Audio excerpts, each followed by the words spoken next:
Ready to read Level 2, Peanuts, Take a Hike, Snoopy, based on the comic strips by Charles M. Schulz.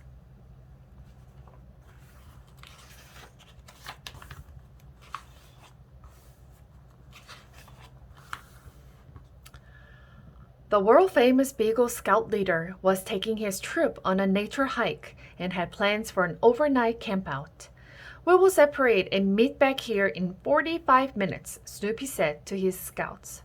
"This will teach and promote self-reliance," Snoopy continued. But the birds came rushing back and gathered around Snoopy's feet in less than 5 minutes. "That was a short 45 minutes, Snoopy said. "Just for that," Snoopy said. "We'll try again. And I don't want to see anyone hanging around my feet," he ordered. Snoopy sighed as the birds crowded onto his Beagle Scout hat. At least they listened to some of what he said. Finally, the campers were ready to roll.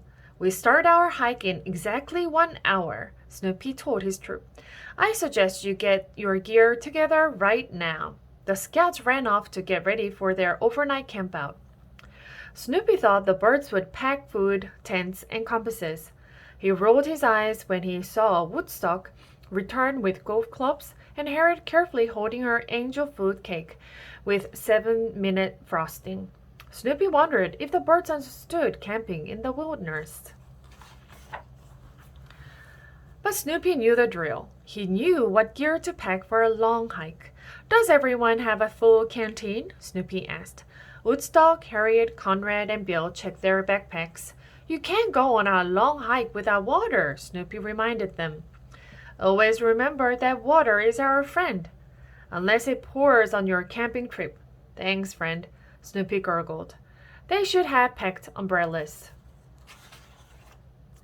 When the rain stopped, the Beagle Scouts marched on. "All right, troops," Snoopy said. "We're entering tall grass country." The scouts gulped when they saw the grass. It was taller than they were. "This could mean queen snakes," warned Snoopy. "I suggest that we walk in single file," he told the troop. The scouts hopped to it. Right on top of Snoopy's head. "Okay," Snoopy sighed. "We'll walk vertical file." Meanwhile, Charlie Brown was worried about his dog. "Snoopy went on a camping trip," he told Lucy, "and he never came back. I wonder if he's lost." "Of course he's lost," Lucy said. "That stupid beagle couldn't find his nose on his face. He couldn't find his hands in his mittens. He couldn't find the ears on his head." "I don't think he's that helpless," Charlie Brown said. "After all, he is a Beagle Scout, you know." Lucy gave it a thought. Then she heaved a big sigh. Maybe Charlie Brown was right. Maybe Snoopy wasn't lost after all. But back in the wilderness, Snoopy was feeling a little lost. As he led his troop over a bridge, he gulped. "This bridge must be 1,000 feet high." The scouts had to see for themselves. They leaned over the side. "Be careful," Snoopy warned Woodstock. "What would happen if you fall?" "Nothing," Woodstock said. "We can fly." "So birds can fly. Big deal," Snoopy muttered as they crossed the bridge. He was a World War I flying ace. And he was still the leader. Doggone it. When it came time to build camp, Snoopy gave the orders. "Okay, troops," he said. "Here's where we'll spend the night. We'll be here for a couple of days," Snoopy added. "So make it a happy place." Snoopy left to fetch some firewood.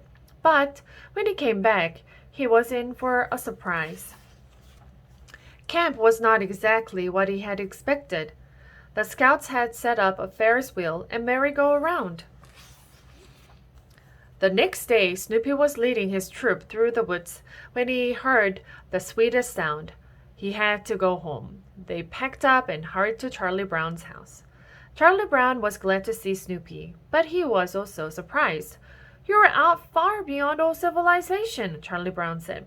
"And suddenly you heard 5 chocolate chip cookies calling you?" Snoopy and his scouts grinned.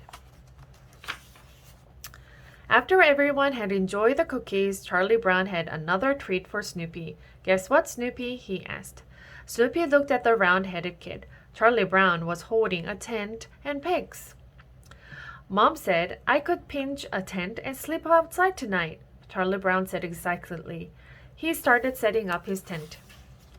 That's great, Snoopy thought. He charged into the house, straight to Charlie Brown's room. Snoopy snuggled under the covers. I'm glad he's happy, Snoopy sighed. Camping is cool, and so is being a Beagle Scout.